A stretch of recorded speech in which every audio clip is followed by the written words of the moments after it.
Okay, I'm wearing the same outfit as the last video, and that's because I literally pushed stop on the previous video, pushed start on this one. So I haven't even edited the other video yet.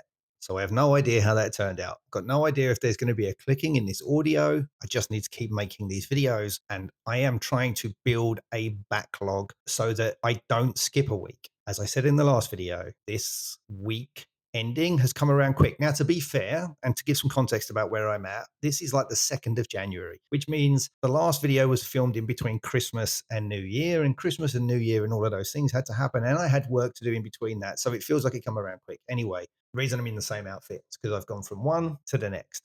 So any problems with the first one, I'm also going to have in this one. So I apologize for that. But as I said in that last one, if I can stay consistent over a number of coming videos, I will upgrade the audio to what is known as a standard, good quality YouTubing microphone, travel one being the important part here, because I'm probably going to have to make videos in some different places, certainly over the course of this entire year. Okay, ladies and gentlemen, welcome to the channel. My name's Neil. I'm a professional artist who is currently focusing on building worlds, telling stories, and creating games. And on this channel, you are basically following the journey as I document and talk about how I am going about creating these things, developing these things, and releasing them. And in this video, I am going to talk a little bit about the specifics of what I'm doing and why it appears that I am choosing games over comics. How that would seem weird, but some realities about my life and my career and what I'm passionate about. So, like I say, this might seem like a strange shift because I would be known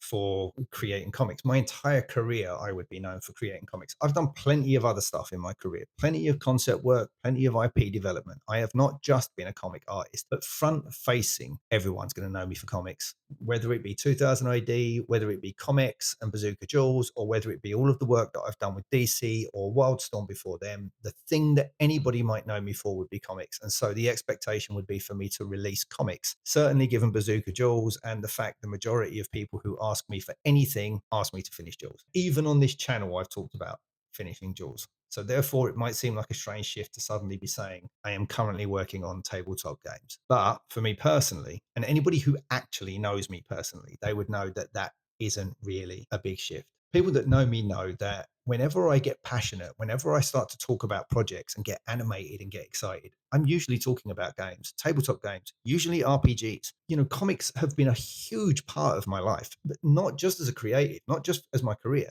as a growing, budding creative when I was younger. But the truth of that is, what I was into was storytelling and world building and characters and all of those things. That's why I found comics so enticing, because it was this point of entry for telling stories that I could do even as a kid. I couldn't write, but I could sit and draw comics that told my stories. And I could read about these extended stories in these bigger universes that influenced me, like Star Wars and like those things. But when I then found role playing games, certainly role playing games, it just changed everything. I could really tell stories. I could be involved in stories, not just tell stories. I could have somebody else telling stories and I could be involved in them. And my friends alongside me could also be involved in them and tell their own stories. And we would have these connected stories. Some of my most memorable creative moments have been inside of RPGs. There have been memorable moments inside of computer games once they reached a certain quality, for sure. Halo being one of the biggest memorable ones, where I was like, wow, this is incredibly impressive. Taking the beach, finding the flood, or the flood, as I used to call them. Another story for another day. They are extremely memorable moments in computer games. And there have been many others, but none of them compare to some of the most memorable moments that I experienced inside of role playing games with a group of friends doing things, and even inside of role playing games playing solo. And so, because of that, gaming creatively, tabletop gaming especially creatively, has just been a huge influence on me. Now, I'm going to get back on track and I want to talk briefly about my career. Look, I've had a long professional career in comics. It's been close to 30 years at this stage.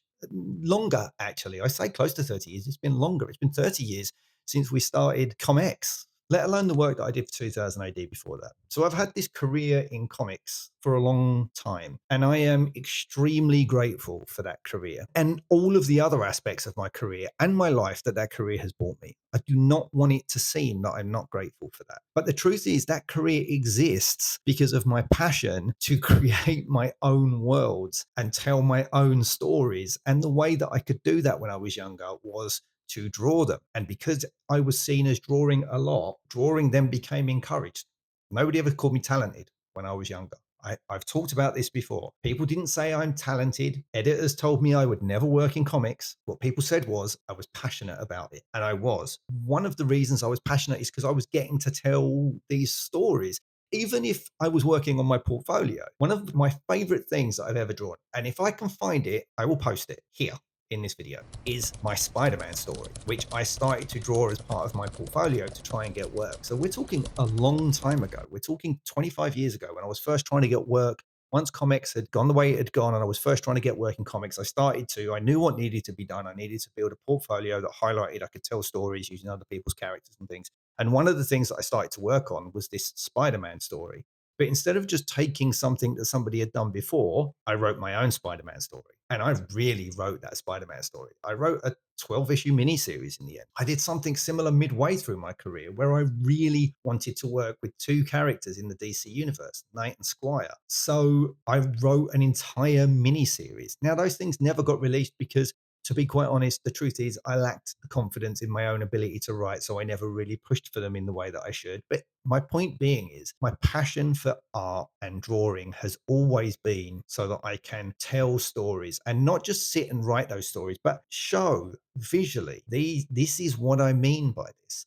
Because as far as a writer goes, my prose side of writing, if you like, it's not a thing I've ever really focused on either, because what I'm trying to get across is much bigger stories and much bigger worlds.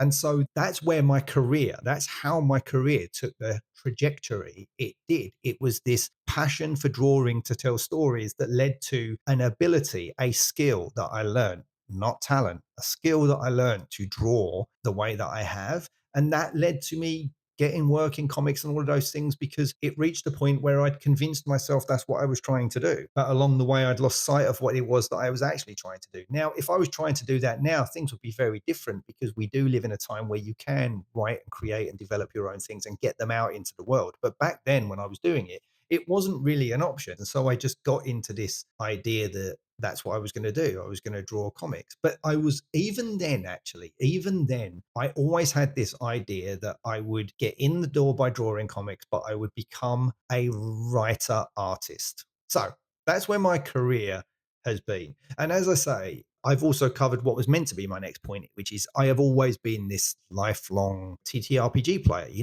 I've been playing role playing games since I think I was like 12, 13. I don't know specific numbers, but like earliest games that I was playing was Villains and Vigilantes when it was first released as a Supers game. Then I went on to playing the Faster Rip Marvel system, still, in my opinion, one of the greatest games ever created. That is for an entirely different video. So I've always known, basically, that RPGs and world building and storytelling and world development have always been important to me. In fact, games as a creative engine, games as a way of developing your own stories and developing your own ideas have always been my recommendation to anybody trying to do anything like that. When parents ask me, they want to get their children to be more creative, they want to develop and hone their children's creative skills. Of course, if they want to be an artist, you have to draw. But if what they want to be is a creative, not just somebody who's drawing for a living, but somebody that's trying to build a bigger level of creativity, of storytelling, of world building, of things like that. Tabletop RPGs are a thing I recommend to anybody who wants to feel more creative. If you can sit down and play tabletop RPGs on an ongoing basis, it will help grow your creative abilities just naturally because it forces you to think creatively and to take into account bigger picture items in the creative process. It's a difficult one to explain, but tabletop role playing games are the thing They are the first thing I recommend to anybody who's trying to do anything. Yes, you have to focus on your discipline. You have to focus on the writing if writing is your main creative passion. You have to focus on the art if art is your main creative passion. You have to focus on the 3D modeling, the animation, and all of those things. But if you want a well rounded creative mindset, then tabletop RPGs are something you should absolutely be playing in your spare time. Not computer games, not board games, not card games, role playing games. Things that make you think creatively while taking into account other people's outlooks, ideas, and opinions on what that creative environment is. And I don't think anything else compares,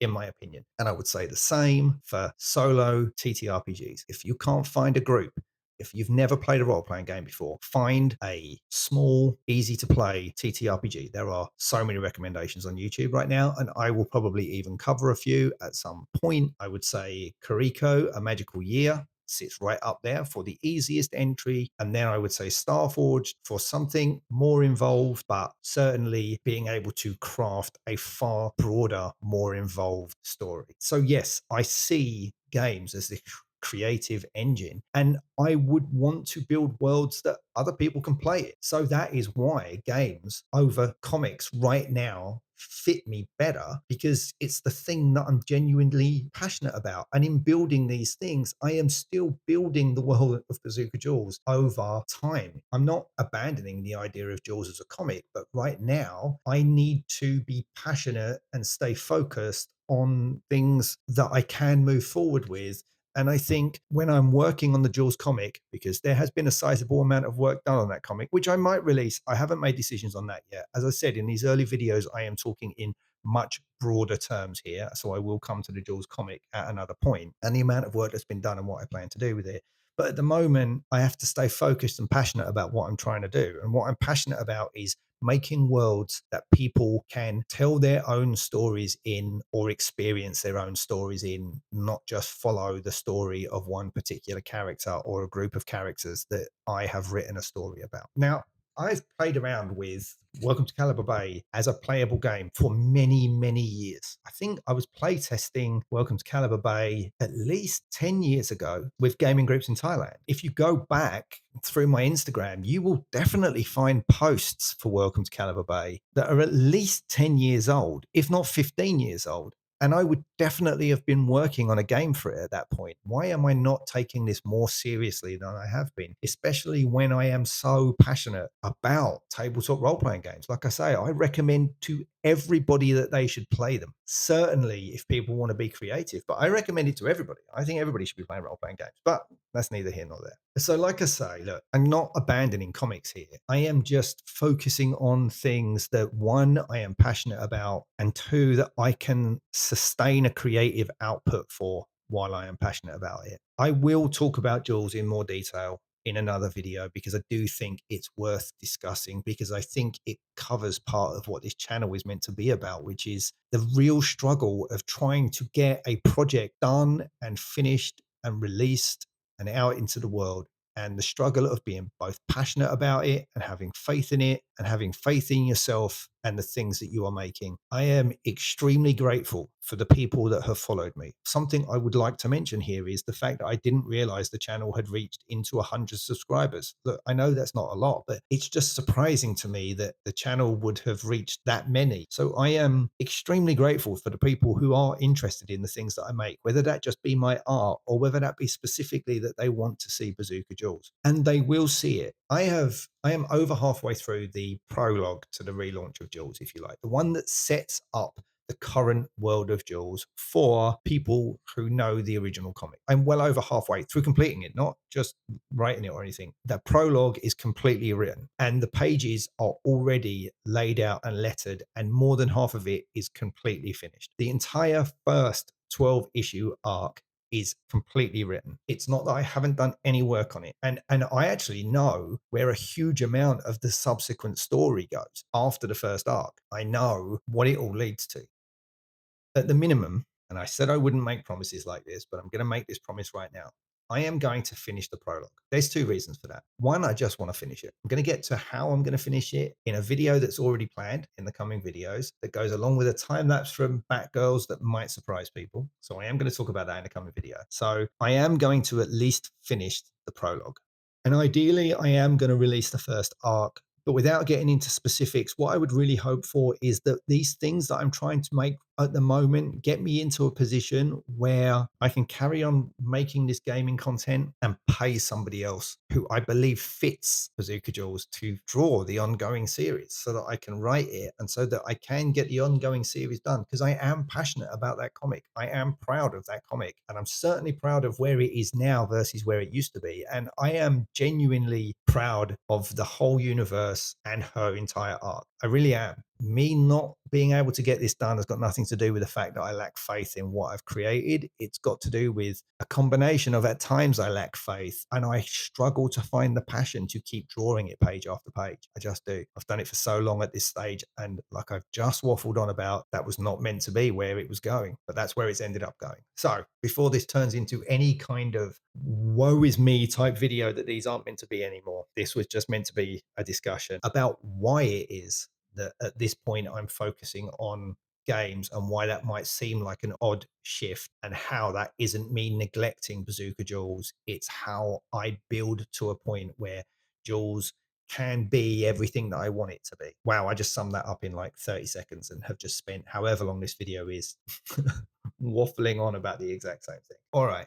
I'm going to wrap this video up here. Like I said, it's not about rejecting the comics. It's about building a long-term foundation for things that I am passionate about that do include that comic. And we'll see where it goes. That's exactly what this channel is meant to be about. Having these ideas and how you go about getting them to a point where you have finished and released them into the world. So at that point, I'm going to end this video. As always, if you've made it this far, it is a miracle. I know I'm not complaining this time, but I have still managed to waffle on. And I've had to do 3 separate mini takes where I've had to stop and regroup myself to try and get this video finished. So who knows what it's turned out like, but we'll see. Ladies and gentlemen, my name's Neil.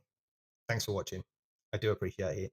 And until the next video, which off the top of my head, I've got no idea what that is. But until the next video, keep creating. I don't know how to end these yet, so I'm just going to end it here. All right, cheers. Bye.